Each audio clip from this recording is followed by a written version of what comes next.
Hi, Father. Hey, Randy, how are you today? Good, how are you? Oh, so blessed, and so blessed to have these two wonderful men of our parish, and who come today just really to speak about Kapaun's men and how they are bringing it to the parish, and I'm so excited for that, guys. Thank you. You both have experienced Kapaun's men, so what was something in that experience that really just spoke to your heart that you could just succinctly say? I just, it's so powerful to be there with other men that can just share godly values with each other there and be honest about it.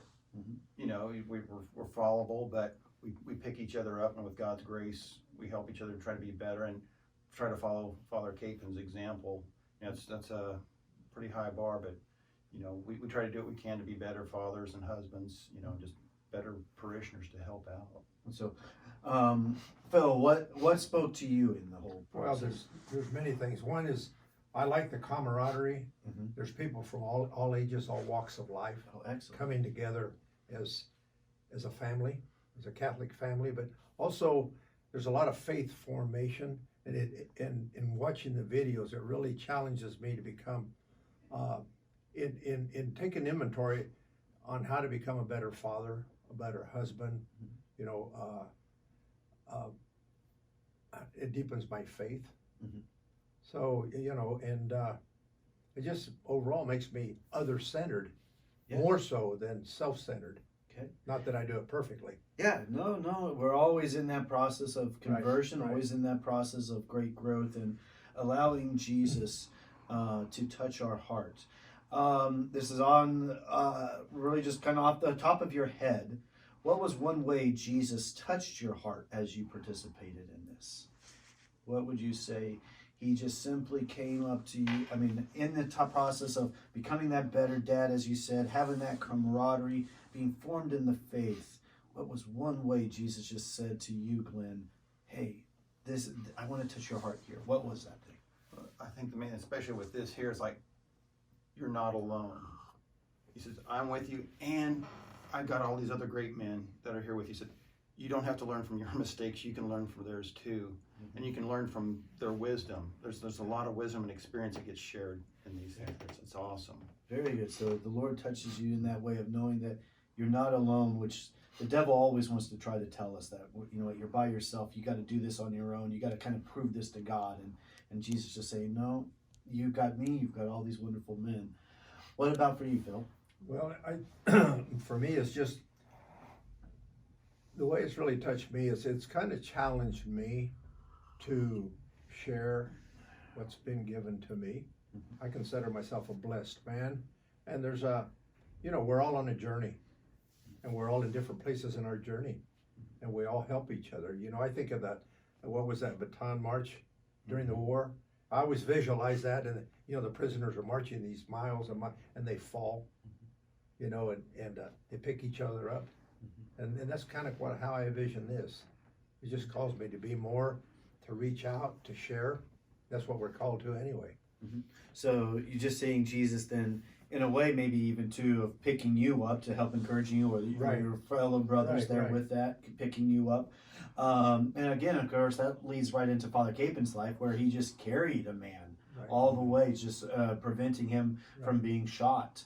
And so of just seeing that, helping to carry each other, and knowing that if you fall, there's someone right there to pick you up along with Jesus. So that's excellent. And so just to kind of close out, what would be the way in which you would like to invite, just if you could give an invitation at this moment, how would you want to invite the men of our parish to be involved in this, 7 weeks, correct? 7 week series. So it's not like it's going to take 20 months or anything like that.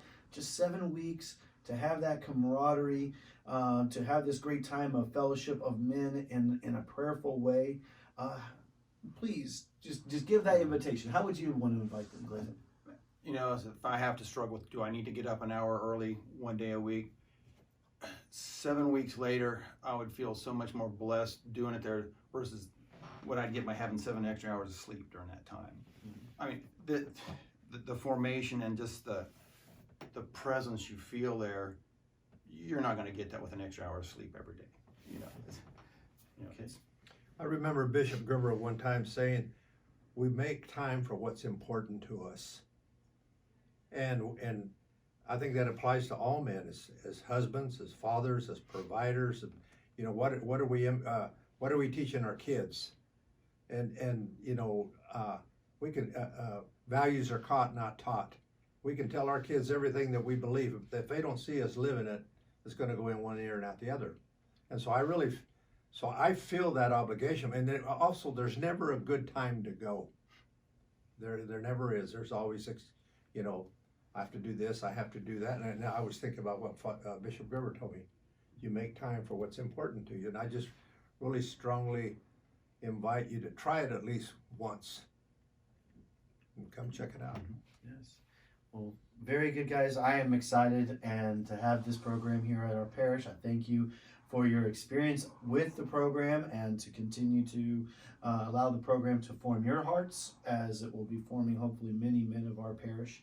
And so just from the pastor's standpoint, I want to extend a heartfelt invitation to all of you men out there, young and old. Come to this time of formation to be able to see the great love of Jesus and the great compassion and the help of one another in this. So I want to thank you guys so much for being here. And Phil, you look like you want to say something. Yeah, man. I'll wait till you finish. Okay, well, just, you know, I've been involved now for 2 years, and I've gone on a retreat with my 2 sons.